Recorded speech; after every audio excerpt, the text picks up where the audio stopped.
ধর্ম ধর্ম কাকে বলে জানো? তুমি ধর্ম খুঁজে বেড়াচ্ছ, ধার্মিক হবে। হ্যাঁ, ধার্মিক হওয়া খুব ভালো, ধার্মিক তো হতেই হবে। তো ধর্ম কাকে বলে শোনো। এই কলিকালে নামে রুচি, জীবে দয়া, বৈষ্ণব সেবন, ইহা ছাড়া ধর্ম নাই শোনো সনাতন। নামে রুচি, প্রথমেই বললেন নামে রুচি। রুচি মানে কি? রুচি, আমরা সবাই নাম করি, মালা জপি, মালায় নাম করি, 8 মালা, 16 মালা, 32 মালা, 64 মালা ইত্যাদি ইত্যাদি, যে যেমন পারে গুরুর নির্দেশে জপ করি, ভগবানের নাম করি। কৃষ্ণ নাম হবে, কালকে সারাদিন নাম হবে এখানে, কালকেই তো, কালকে না অষ্টপ্রহর নাম হবে, বিভিন্ন জায়গায় হয়, রুচি সহকারে হয়। নামের রুচি সহকারে হয়। রুচি কাকে বলে? রুচি মানে ভালোবাসা।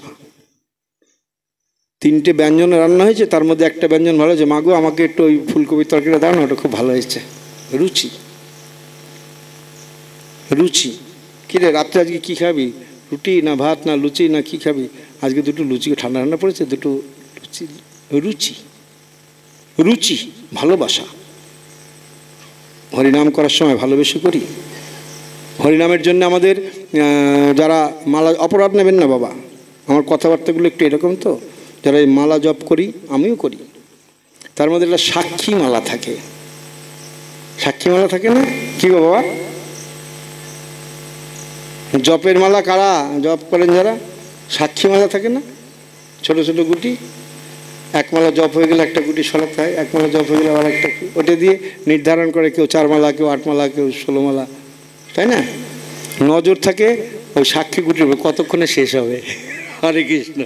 কি হ্যাঁ, নজর কতক্ষণে শেষ হবে, যার যে কমালায় সংকল্প থাক। তাহলে এটা কি রুচি বলে? এটা কি রুচি? নামে রুচি, জীবে দয়া। আহা, জীবে দয়া। সার্বভৌম পণ্ডিত একটা শ্লোক রচনা করেছেন, খুব সুন্দর। আমরা এই প্রসাদ গ্রহণের সময় অনেকে বৈষ্ণবেরা এই শ্লোকটা বলে, প্রসাদ বন্দনা করে, প্রসাদ বন্দনার শ্লোক। প্রসাদ বন্দনার সময় একটা শ্লোক বলে, সেই শ্লোকটা হচ্ছে মহাপ্রসাদে, মহাপ্রসাদে গোবিন্দে নাম ব্রহ্মণী বৈষ্ণবে স্বল্প পুণ্যে বতাং রাজ। মহাপ্রসাদে গোবিন্দে নাম ব্রহ্মণী বৈষ্ণবে স্বল্প পুণ্যে বতাং রাজন বিশ্বাস নৈব জায়তে, যে শ্লোকটা বললাম, এই শ্লোকটার অর্থ হচ্ছে মহাপ্রসাদ, গোবিন্দ মানে ভগবান, নাম ব্রহ্ম মানে হরিনাম কৃষ্ণ নাম, আর হচ্ছে বৈষ্ণব। এই 4টের প্রতি বিশ্বাস কতটুকু আছে আমাদের? মহাপ্রসাদের উপরে বিশ্বাস, ভগবানের উপরে বিশ্বাস, ভগবানের নামের উপরে বিশ্বাস, আর বৈষ্ণবের উপরে বিশ্বাস। নরোত্তম দাস ঠাকুর বলছেন, বৈষ্ণব গঙ্গার পরশে, গঙ্গা স্পর্শ করলে অর্থাৎ গঙ্গা স্নান করলে পাপ দূরে যায়, আর বৈষ্ণব দর্শন করলেই পাপ দূরে যায়। বৈষ্ণব দর্শন, তাকে স্পর্শ করতে হয় না। এই অধিবাস গান করবেন একটু পরে, তার মধ্যে একটা লাইন বলবেন আপনারা সবাই, অনেকও ভাগ্যের ফলে বৈষ্ণব আসিয়া মেলে। কি আছে না? অনেক ভাগ্যের ফলে বৈষ্ণব। এই যে বৈষ্ণব, সেই বিশ্বাসকে মারাচ্ছে গানে তো বলি, কথার বেলায় তো হৃদয়ে বিশ্বাস কতটুকু? কেন নেই? সার্বভৌম পণ্ডিত বলছেন কেন নেই জানো? স্বল্প পুণ্যে বতাং রাজন বিশ্বাস নৈব জায়তে। জায়তে মানে জন্ম নেয়া। অল্প পুণ্যে এই বিশ্বাস হৃদয়ে জন্মায় না। এই বিশ্বাস হৃদয়ে জন্মাতে গেলে তোমাকে পুণ্য সঞ্চয় করতে হবে, সুকৃতি সঞ্চয় করতে হবে, তবে তোমার হৃদয়ে বিশ্বাস জন্মাবে বৈষ্ণবের প্রতি, বিশ্বাস জন্মাবে কৃষ্ণ নামের প্রতি, বিশ্বাস জন্মাবে মহাপ্রসাদের প্রতি, বিশ্বাস জন্মাবে ভগবানের প্রতি। আমরা ভক্ত হয়েছি, ভক্তি অনেক কিছু। ভগবান গীতা একটা কথা বলছেন, শোনো, কর্ম ইন্দ্রিয়ানি সংযম্য যহ। খুব গুরুত্বপূর্ণ একটি শ্লোক, খুবই গুরুত্বপূর্ণ। আমাদের যে কর্ম ইন্দ্রিয়, যে ইন্দ্রিয়গুলো আছে, 10টা ইন্দ্রিয় আছে আমাদের, চক্ষু কর্ণ নাসিকা জিহ্বা ত্বক বাক পানি পাদপায়ু উপস্থ এই যে 10টা 5টা জ্ঞানেন্দ্রিয় 5টা কর্মেন্দ্রিয়, গীতায় সব জ্ঞানেন্দ্রিয় কর্মেন্দ্রিয় সবগুলোকেই ভগবান কর্মেন্দ্রিয় বলে, কোথাও কোথাও জ্ঞানেন্দ্রিয় বলে আলাদা কিছু বলেননি, সবগুলোই কর্মেন্দ্রিয় বলে উল্লেখ করেছেন। বলছে তোমার এই ইন্দ্রিয়গুলো সংযম করেছো অনেকে, ইন্দ্রিয় সংযম করে তারা, আমরা বেগ নিয়েছি, আমরা বৈষ্ণব হয়েছি, আমরা গেরুয়া পড়েছি, আমরা অনেকে মঠ মন্দিরে বাস করি, আমরা ব্রহ্মচারী হয়েছি, বিয়ে থা করিনি, ইত্যাদি ইত্যাদি অনেক কিছু আছে, অনেক রকম বৈষ্ণব অনেক রকম ভক্ত আমরা হয়েছি। কী করে হয়েছে? আমরা ইন্দ্রিয়দের সংযম করেছি। বলছে কর্ম ইন্দ্রিয়াণাং সংযম্য য আস্তে মনসা স্মরণ।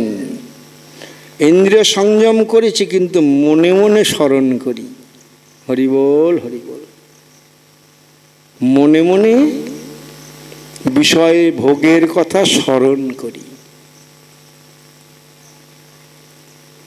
ইন্দ্রিয়ার্থানাং বিমূঢ়াত্মা, বিমূঢ়াত্মা, তাদের ইন্দ্রিয়র অর্থ ইন্দ্রিয়র ভোগ এখনো আছে। বললেন মিথ্যাচার স উচ্চতে, তারা মিথ্যাচার করে, মিথ্যাচার উপর দিয়ে তারা দেখায়, উপর দিয়ে সেজে বসে আছি আমি খুব বড় ভক্ত, কিন্তু মনে মনে আমি বিষয়ের ভোগ করি, বিষয়ের চিন্তা করি। একটা কর্পূরের কৌটো, হিঙের কৌটো, উগ্র কটু গন্ধ জাতীয় জর্দার কৌটো খুব ভালো করে সাবান দিয়ে ভালো করে পরিষ্কার করে সার্ফ দিয়ে ধুয়ে টুয়ে রেখে দেবেন ঘরে, 6 মাস পরে দেখবেন তার মধ্যে গন্ধ আছে। কি গো বাবা, আছে না? আর 40 বছর 50 বছর 60 বছর বিষয় সম্ভোগ করে 60 বছর পরে হঠাৎ গেরুয়া পরে বৈষ্ণব হয়ে গেলাম, ভক্ত হয়ে গেলাম, গন্ধ কি ভিতরে? হরিবোল। হ্যাঁ, এত সহজ? মাইকটা খুব ডিস্টার্ব করছে।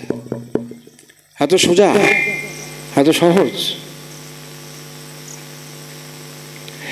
এই সমস্ত কিছুর থেকে উদ্ধার পাওয়ার একটাই মাত্র পথ আমার গৌরহরি বলছেন, এবং একটাই মাত্র পথ ভগবানও বলেছেন গীতায়।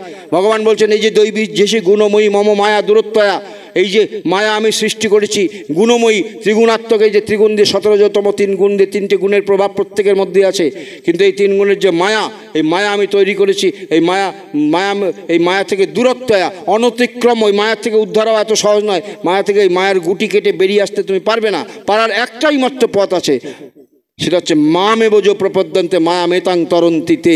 একমাত্র আমাকে যে বিশ্বাস করতে পারে, আমাকে যে ভরসা করতে পারে, আমাকে যে আশ্রয় করতে পারে, সেই একমাত্র এই মায়া থেকে উদ্ধার পেতে পারে, সেই একমাত্র পারে এই মায়া থেকে উদ্ধার পেতে। আর আমাকে শরণ নিতে গেলে, আমার কাছে আসতে গেলে, আমাকে ভরসা করতে গেলে তোমার সব কিছু ত্যাগ করে আসতে হবে, সব কিছু ত্যাগ করে। সর্বধর্মান পরিত্যাজ্যং, তোমার কোনো ধর্ম থাকবে না। ধর্ম মানে কি? তোমার দেহ ধর্ম। ধর্ম মানে কি? তোমার সংসার ধর্ম। সংসার ধর্ম মানে কি? তোমার গৃহধর্ম। ধর্ম মানে কি? তোমার আত্মীয়তার ধর্ম। যে আত্মীয়তার ধর্ম দর্শন করে অর্জুন বলছে আমি যুদ্ধ করব না। আমার সামনে দাঁড়িয়ে আছে আমার আত্মীয় বন্ধু বান্ধব প্রিয়জনেরা, ওই আমার গুরুদেব দাঁড়িয়ে আছে, ওই আমার পিতামহ দাঁড়িয়ে আছে ভীষ্ম, ওই আমার বন্ধু দাঁড়িয়ে আছে, ওই আমার ভাইয়েরা দাঁড়িয়ে আছে, আমার দুর্যোধনাদি ভাইয়েরা, সব আত্মীয় স্বজন। আমি যুদ্ধ করব না। এই তোমার আত্মীয়তার ধর্ম। যে আত্মীয়তার ধর্ম, এই আত্মীয়তার ধর্মটাই তোমার আসল মায়া, আসল মোহ। এই ধর্ম তোমাকে পরিত্যাগ করতে হবে। সর্বধর্মান পরিত্যাজ্যং মাম একং শরণং ব্রজ। একমাত্র যদি আমার শরণ নিতে পারো, আমি কথা দিচ্ছি তোমার যত প্রকারের পাপ আছে, অহংতা সর্ব পাপেভ্য মোক্ষ ইস্যামি মা সূচ। তুমি চিন্তা করো না, তোমার সমস্ত রকমের পাপ থেকে আমি তোমাকে মুক্ত করবো। মোক্ষ ইস্যামি, আমি তোমাকে মুক্ত করব। কিন্তু আমরা কি পারি একবারও? এখনই নিতাই গৌর হরিবোল বললে সবাই দুটো হাত তুলবো। দুটো হাত তুললেন কেন জিজ্ঞাসা করলে বলবেন আত্মসমর্পণ করেছি। সত্যি সত্যি কি করেছি? 1 মিনিটের জন্য, সারা জীবনের মধ্যে 10 মিনিটের জন্য, সারা জীবন 70 বছর 80 বছর বাঁচি আমি, 70 বছর 80 বছরের মধ্যে আমি 10 মিনিটের জন্য ভগবানের চরণে আত্মসমর্পণ করেছি। যে ভগবান এই 10 মিনিট আমি তোমার, তুমি আমার, পৃথিবী আর জড়জগতে আর যা কিছু নয়, সব যা কিছু আছে সব কিছু আমার, কিচ্ছু নেই, একমাত্র আমি তোমার, তুমি আমার। 10 মিনিটের জন্যে খালি দুটো হাত তুলে আত্মসমর্পণ হয়ে গেল? হয় না, হয় না। দুটো হাত তুললে আত্মসমর্পণ হয় না। দুটো হাত তুললেই ভগবানের বিশ্বাস হয় না। আর যতদিন না হবে আর ভগবান বলছেন এই যতদিন তুমি আত্মসমর্পণ না করবে, আমার চরণে আশ্রিত না হবে, ততদিন ভক্তি ধর্ম বলে যতই দাপাদাপি করো, লাফালাফি করো, মারামারি করো, লাভ নেই।